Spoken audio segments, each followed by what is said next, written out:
have you been wondering what the hell has Robert Kennedy Jr. been doing? RFK Jr. He, the kind of vaccine skeptic who got put into the Health and Human Services Secretary. Yeah. What's that guy been up to?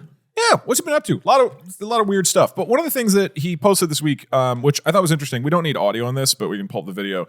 His main thing is to try to get people healthy again, and his basically crusade is against what he perceives to be all these like artificial influences that are making people sick. One of the things he's been railing against is artificial food dyes, like food dyes that color food certain colors and make them look more appealing.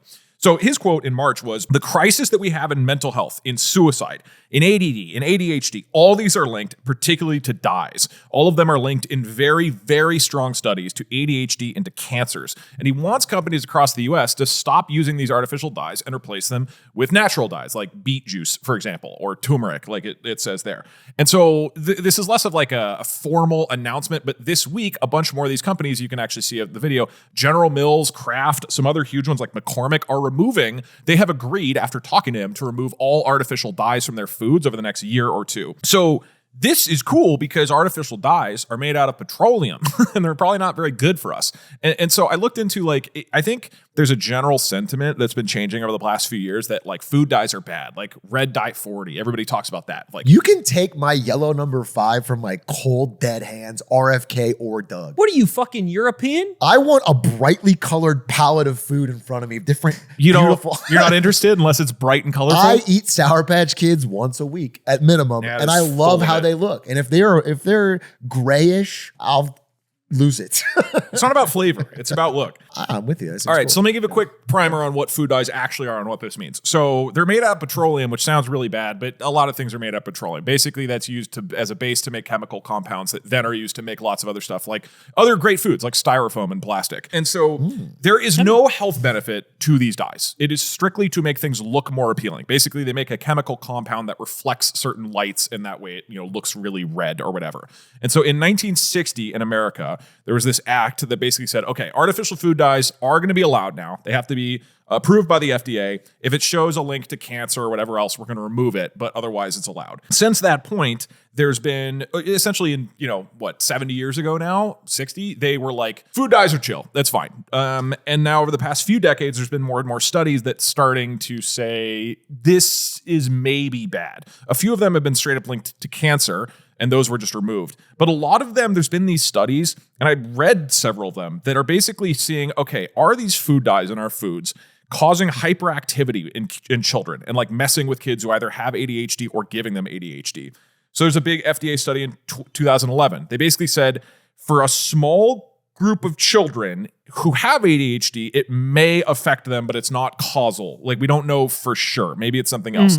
UK did the same thing in 2011. Exact same thing. There's a possible link between the consumption of artificial colors and increased hyperactivity. Whole bunch of other studies. In 2022, then, the California Office of Environmental Health Hazard Assessment, they did an overview of many different studies. Reading that, they said, these studies do support a relationship between food dye exposure and adverse behavioral outcomes in children, but we need to reevaluate it. We really don't know. So the TLDR of this is we don't know what these things are doing. On paper, it's just a chemical compound that reflects light. We don't know why this might be causing kids to have ADHD or making kids with ADHD have more hyperactivity or potentially giving cancers. Like, it's not even clear why they would do this. And there's a whole lot of studies now that are sort of like, it seems like maybe there's a correlation, but we don't really know. And study after study after study after study shows the same thing. This isn't the same across the board, right? These are for like the different consequences for different food dyes or similar consequences between them. Yeah. So the common thread is that they keep testing with the dyes that were approved with this act. And those specific dyes in these foods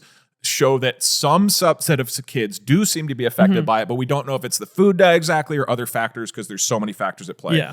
And so RFK Jr. has basically come out strong out of the gate, and of as many crusades, this is one where he's like, food dyes are super bad, we need to ban it across the board, even though technically we don't have definitive evidence. He is just saying we have definitive evidence. I mean, and we're just not like, get rid losing of all much if you ban them, right? It's just food is less brightly colored. Right. Yeah. So that's kind of the thing. It's like maybe the reason, like with a lot of what RFK Jr. does, the reasoning behind what he does is often suspect. And in this case, he's saying we have definitive evidence of this.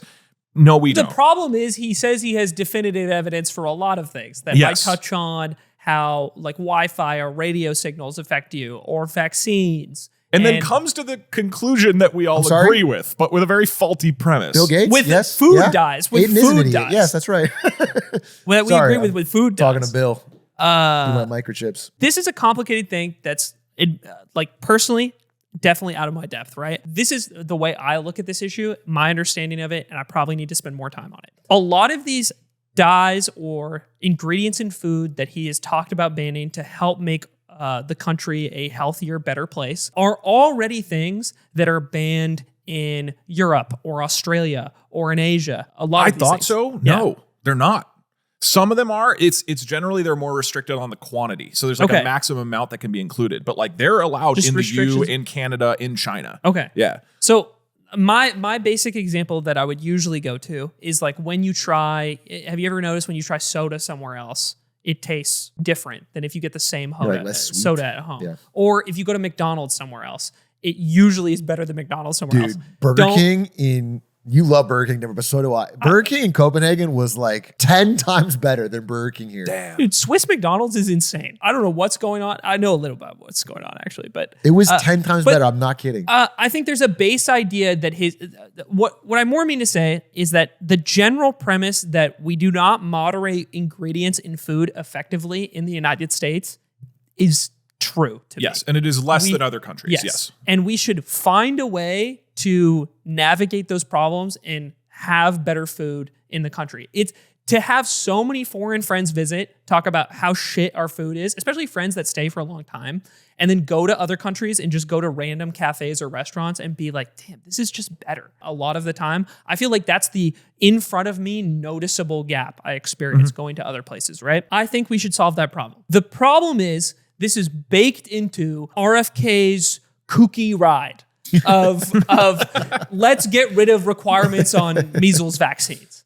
It is packaged with a guy who has outlandish, disproven takes about things. And so when he comes up in my position and talks about the effects of these things on people or children, it's not that I don't agree, but I am skeptical of what led him to believe that and the way he's going to enforce the policy. Yeah, it looks like there's been some measles outbreaks recently, so that's cool. I thought this was really interesting. This is my friend who's a doctor. He studies infectious diseases particularly intensely, and he's a very well performing in his class in both, and not just like undergrad and stuff when we were together, but in medical school. He was top of his medical school class. He spends a bunch of his free time he thinks reading studies about infectious diseases is fun. Cool. And his number one concern going into the Trump presidency was RFK being in charge of health in the country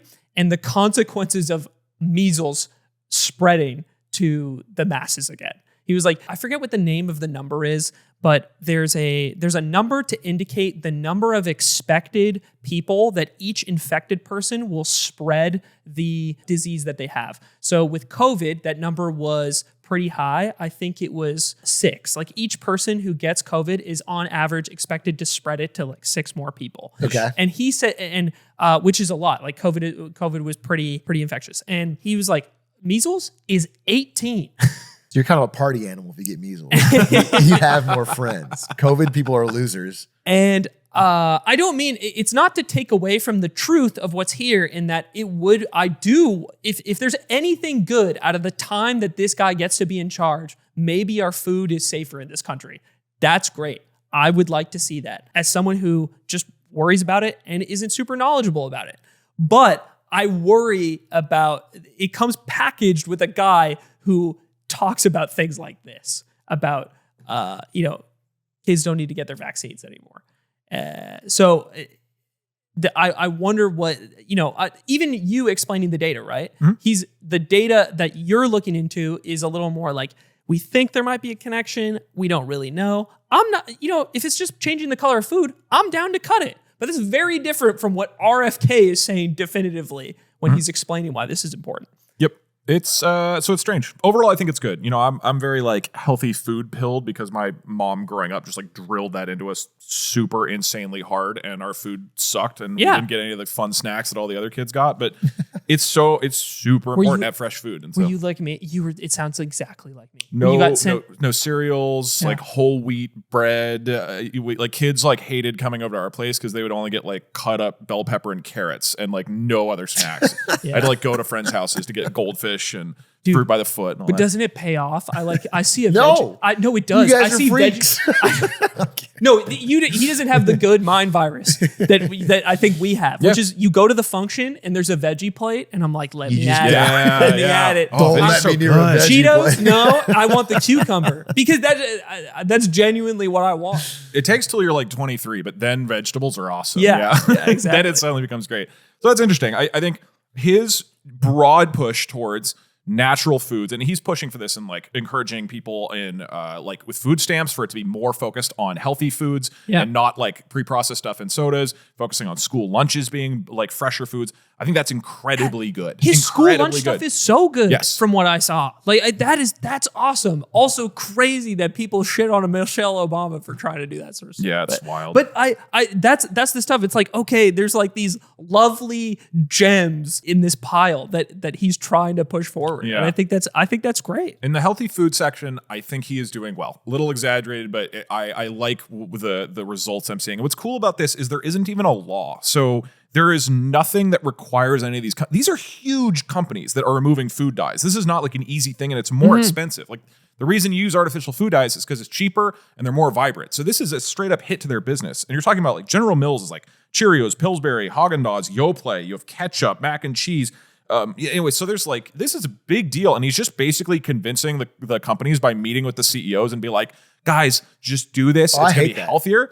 And then he's like, we will make you do it if you guys don't do it voluntarily. And so there's interesting pressure campaign where he's like saying down the road he'll regulate them if they don't voluntarily do it, but that's working. And then the more companies that do this, the others will have to sort of fall in line, because if you're the only one that's putting yellow dye number 3 into your whatever cereal, like you're gonna look like an asshole. Maybe one thing that I kind of do like about this. You don't love the pressure campaign? I would like just a law, because the incentive now is for everyone else to pretend to do it or not do it, or in and out to make a big announcement and then down the road sneak it back in a little bit if it cuts margins. Like if you have to whack-a-mole it with an individual meeting with every CEO, then the second the spotlight's off, they generally do what's best for their business. Yeah, for sure. Legislation should follow. I think one cool thing about this from what I've seen is the idea of like healthy food and healthy living, maybe over the past few decades, more of a, hippie liberal thing, right? But it's sort of through the power of Joe Rogan, maybe, and people in similar positions. I feel like this has been demanded by a way broader group of the political spectrum, the idea of, hey, let's just have healthy food. So I do like the idea that this is becoming broadly demanded by everybody. Yeah. And it creates this sort of change. People hopefully will expect the laws to change. It's a hard thing to not get behind in that sense. I would say the law would be a lot easier to pass if you don't have these companies lobbying against it, because they're already agreeing to it, if you get them on board. And I just think next step, right? You guys always try to bring it back to lobbying. It's like, it's not that big of a deal. Can we just let people lobby? Can we give this one to Unc? Unc, RFK did. You know what? I'm liking this one. It's cool. I can give this one. Yeah. I can, from what I know about it, I can give this one. If you There's certainly no nuance, and I didn't miss anything in my research. I was going to say, where's the lemon? Where's the lemon? If anybody works, if somebody works at the FDA, if somebody works in food safety, I'm really curious about more of how this works. One thing that changed my view of the FDA and my passive understanding of this is, you remember how Nade Shot launched an energy drink? It was like 100 Thieves, Juvie. It was Nade Shot's energy drink company. And we got a bunch of Juvie at the office like years ago, and we drink it on the yard all the time because we used to make jokes, because when Nade Shot announced it, he said it was my childhood dream to start an energy drink company, which is like, Nade Shot, it wasn't that. You don't know that. Maybe it was. You don't know that. Nade, I'm here for you, brother. But ultimately, cool that he did it, and a tasty product, and we got a bunch of free product, and we talked about it on the yard all the time. So we find out like a year into drinking these that they're not FDA approved. and I was like, wait. How can you sell it? How can you sell it? Don't you have to FDA approve products to sell them in grocery stores and things like that? I thought that's how it worked. That was just and that's not how it works. And then I was like, well, then what's the point of the FDA approval? If you can just make some shit and go sell it at Albertsons. What is the approval process for? Is it just to be this mark of safety that you're supposed to get if you're big enough? I don't actually understand that. They're crimping my vibe, dude. The FDA. We're trying to party. Do you know, They keep rolling up to the house. They keep calling the cops on us. after this movement by RFK, I bet we can get some yellow dye number 5 fucking crazy cheap. They're What if we offloading make it. a lemon product that's just glowing What if yellow? just people- yeah. Just loaded up with dye. The cancer lemon. If you Yeah. eat this, if you don't have ADHD, you will we will get it. We will get it. It's water and dye, no flavor. Water and dye. that's our It's lemonade a guaranteed attention deficit disorder. That's fire. But it's water, dye, and Adderall. And we just We prepackage it with Adderall to It's all balance the mixed. guaranteed ADHD The you will kids will get. love it.